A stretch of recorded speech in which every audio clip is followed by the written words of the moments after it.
Amen. Amen. Est-ce que quelqu'un peut m'aider à saluer son voisin de gauche et de droite? Souhaite le bienvenue dans la présence de Dieu. Bienvenue dans le mois de mars. Bienvenue dans le mois de mars. Heureux mois de mars. Que la grâce de Dieu nous accompagne. Que la faveur de Dieu guide nos pas. Et que Dieu oriente nos vies. Amen. Amen. Alors sans plus tarder, je vais rapidement partager la parole et on va prier. On va lire un seul texte de la Bible dans plusieurs versions. Genèse 39, le verset 2.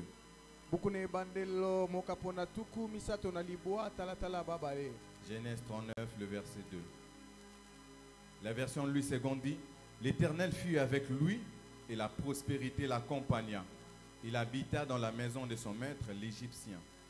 La version Martin dit: Et l'Éternel était avec Joseph et il prospéra et demeura dans la maison de son maître. La version Darby dit: Et l'Éternel fut avec Joseph et il était un homme qui faisait tout prospérer. Amen. Amen. Maintenant, s'il vous plaît, je vous en prie. Alors, nous sommes en train de parler de l'histoire de Joseph, de l'histoire de Joseph dans notre thème de ce matin. Et c'est même ça le sujet, notre thème de ce matin. L'Éternel fut avec Joseph et il prospéra. Alors nous devons comprendre une chose. Lorsqu'on parle de Joseph, le nom Joseph, son nom portait une signification. Son nom a un sens dans l'hébreu. Le nom de Joseph veut dire l'Éternel ajoute. Cela veut aussi dire l'Éternel enlève. L'Éternel ajoute. L'Éternel enlève. Et cela vient du mot Yakav, qui veut dire ajouter, augmenter, faire de nouveau, faire encore, joindre à, être ajouté à, faire augmenter, accroître, faire plus, faire encore. C'est cela qui veut réellement dire le mot Joseph. Cela veut dire ajouter, faire plus, accroître. Joseph est parmi les fils et les fils aînés de Jacob et Rachel. Et dans son nom, cela ne veut pas dire seulement dire ajouter, mais cela veut aussi dire enlever. Et lorsque nous lisons, nous entrons dans cette histoire de Rachel, de Joseph, de Jacob. Dans l'histoire de cette famille, nous allons remarquer quelque chose. Nous allons remarquer que Rachel, qui était la femme de Jacob, à un certain moment de sa vie, elle a eu un style de vie qui est conditionné par rapport à ce qu'elle traversait.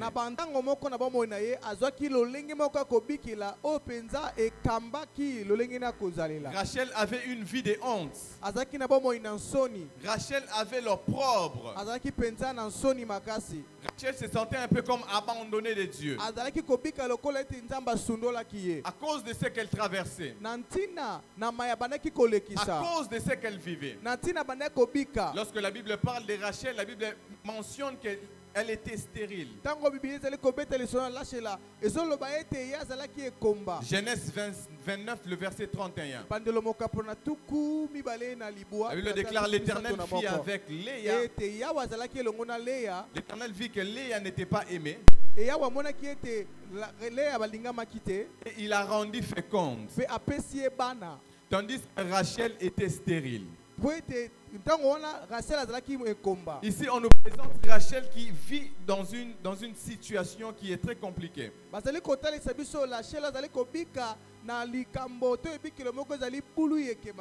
Rien n'est marché dans sa vie car elle était stérile. Elle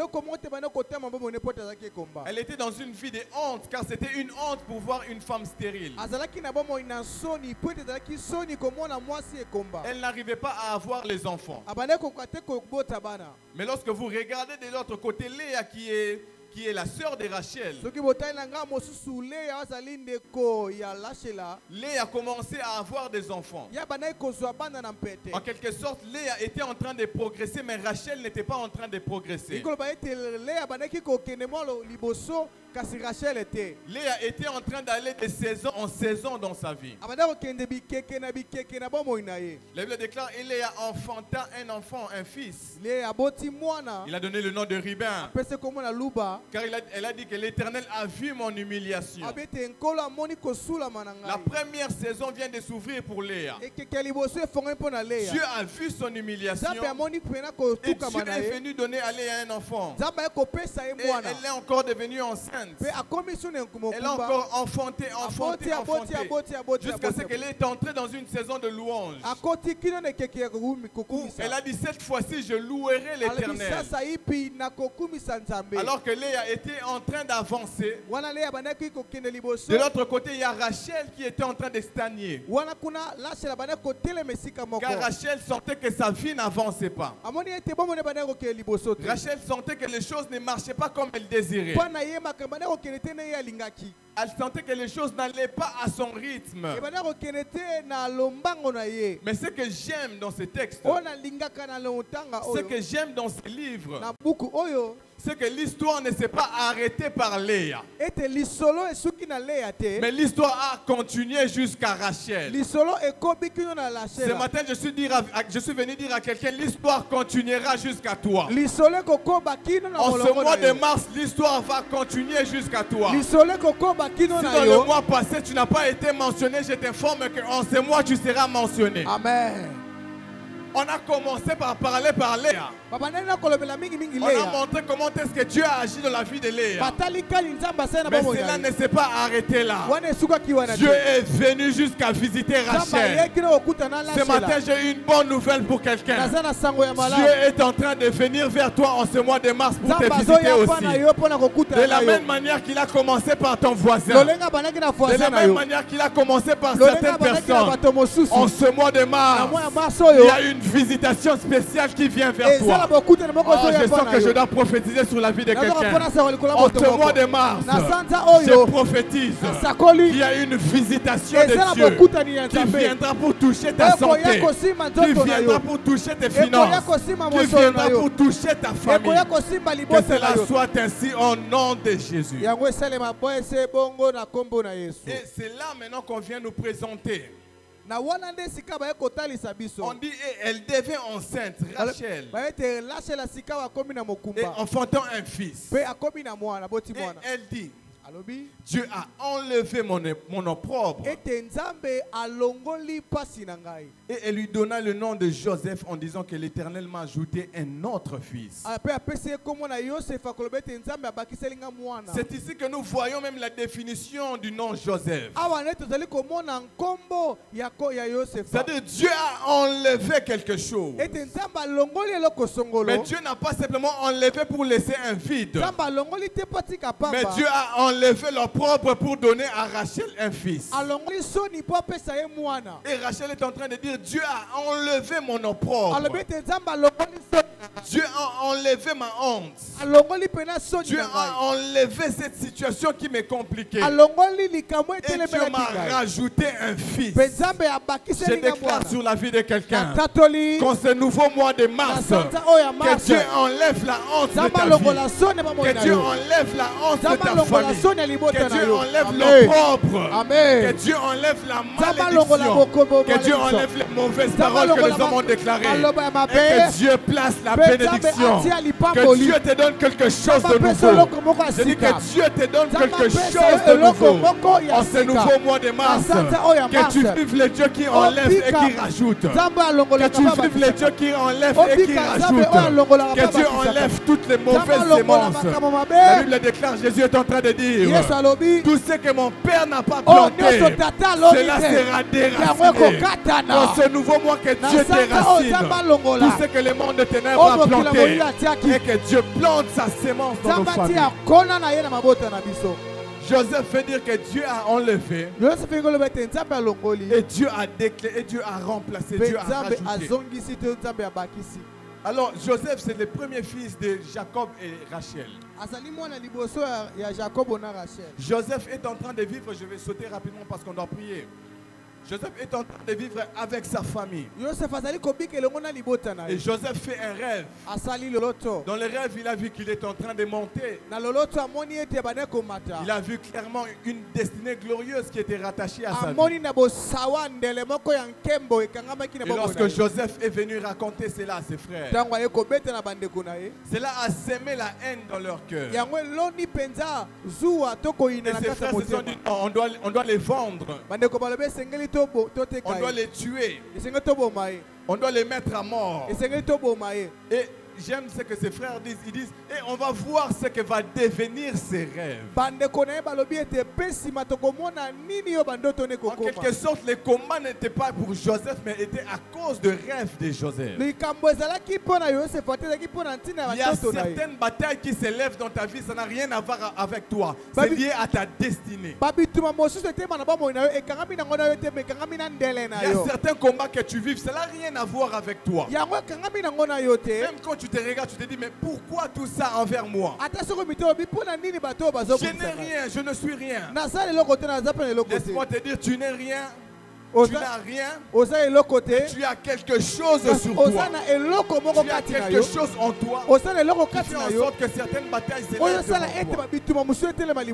Et Joseph, par sa vie, par sa destinée, il y a eu des batailles qui se sont levées devant lui.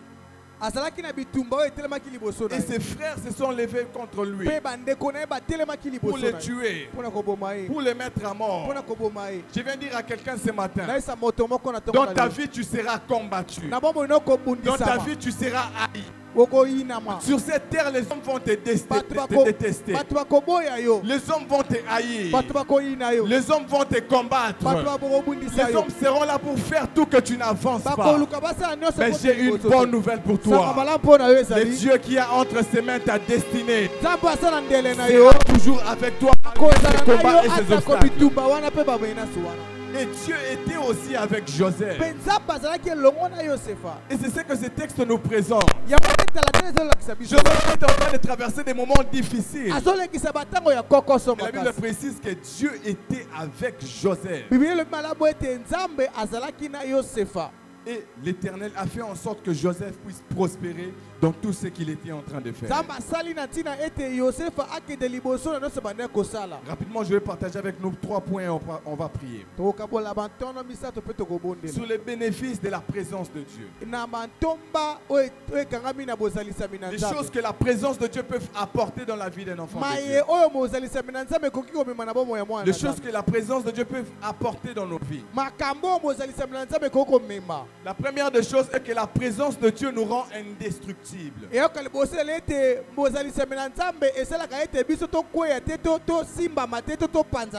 présence de Dieu nous rend indestructibles.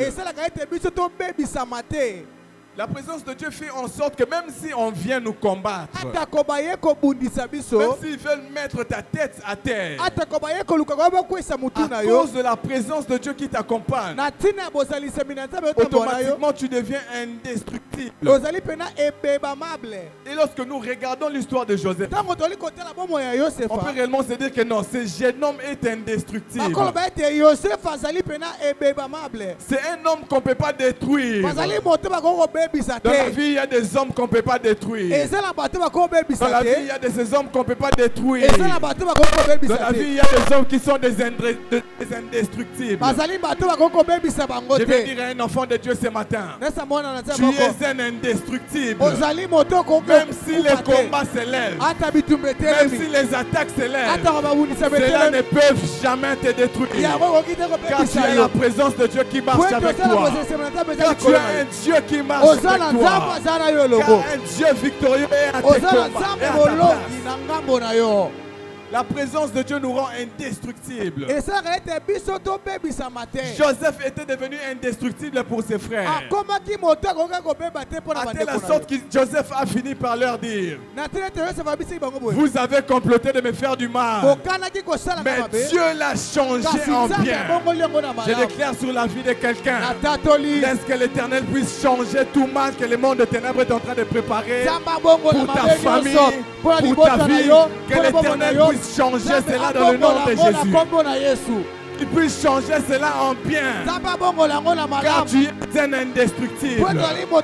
Tu es un indestructible. Et je t'informe ce matin que l'Éternel changera tout mal en bien. La présence de Dieu nous rend indestructibles. La présence de Dieu fait en sorte, même lorsqu'il y a des attaques qui s'élèvent, que nous puissions toujours avancer et ne pas tomber. La deuxième chose, c'est que la présence de Dieu attire la prospérité. La présence de Dieu attire la prospérité. La Bible déclare, et l'Éternel fut avec lui, et la prospérité l'accompagna. Et l'Éternel fut avec Joseph, et la prospérité l'accompagna. Je vais dire à quelqu'un, celui qui marche avec Dieu n'est jamais vide. Même dans les épreuves, il y a toujours une prospérité qui va t'accompagner. Même dans les épreuves, il y aura toujours une bénédiction qui viendra à toi. Cela ne dépend pas de l'endroit où tu te trouves. Cela ne dépend pas de là où tu habites. Mais sois juste sûr que tu as la présence de Dieu avec toi. Et Joseph fut prospère à cause de la présence de Dieu. Dans le livre de 1 Chronique, on nous parle de l'histoire d'Obed-Édom. L'histoire d'Obed-Édom. Lorsque l'arche, qui est le synonyme, la signification de la présence de Dieu. L'arche qui représente la présence de Dieu. Lorsque l'arche est entrée dans sa maison, la Bible déclare que l'Éternel bénit la maison d'Obed-Édom. Et l'Éternel bénit la maison d'Obed-Édom. Sa maison a été bénie à cause de la présence de Dieu qui était entrée dans sa maison. Et le troisième point rapidement pour qu'on puisse prier, c'est que la présence de Dieu fait de nous aussi une source de bénédiction. Amen. La présence de Dieu ne nous bénit pas seulement, mais la présence de Dieu fait de nous aussi une source de bénédiction. La version Darby dit ceci: et l'Éternel fut avec Joseph, et il était un homme qui faisait tout prospérer. Joseph était un homme qui faisait tout prospérer. C'était un homme qui faisait tout prospérer. Et lorsqu'on parle même d'Obed-Édom, dans le livre de 1 Chronique, la Bible déclare, tout ce qui lui appartenait, l'Éternel fut avec lui, et la prospérité l'accompagna. L'Éternel bénit la maison d'Obed-Édom et tout ce qui lui appartenait. La bénédiction de Dieu sur la vie d'Obed-Édom n'est pas restée que sur lui-même. La bénédiction est entrée dans sa maison. La bénédiction a localisé sa famille.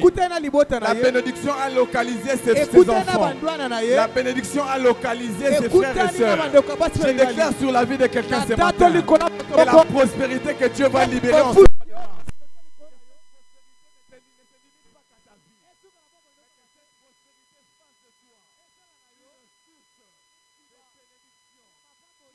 travail, pour ta vie, pour ta famille, partout là où tu seras. Ainsi je déclare dans le nom de Jésus, partout là où tu passeras, tu seras une source de bénédiction. Partout là où tu seras, les hommes diront, mais d'où viens-tu? Tu es une bénédiction pour nous. Partout là où tu iras, l'Éternel fera en sorte que tu sois une source de bénédiction.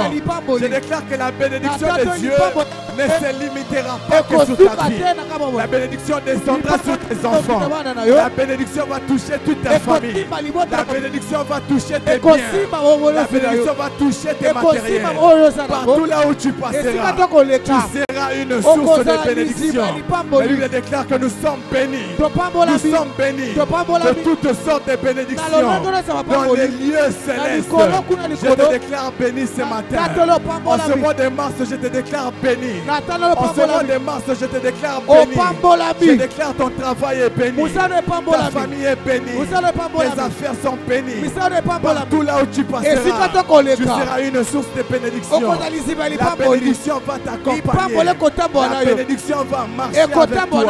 Que Dieu bénisse ce mois de mars. Que Dieu bénisse ton mois de mars. Que ce mois de mars, que tu vives la prospérité. Et ainsi j'ai déclaré au nom de Jésus. Nous allons prier les Seigneurs.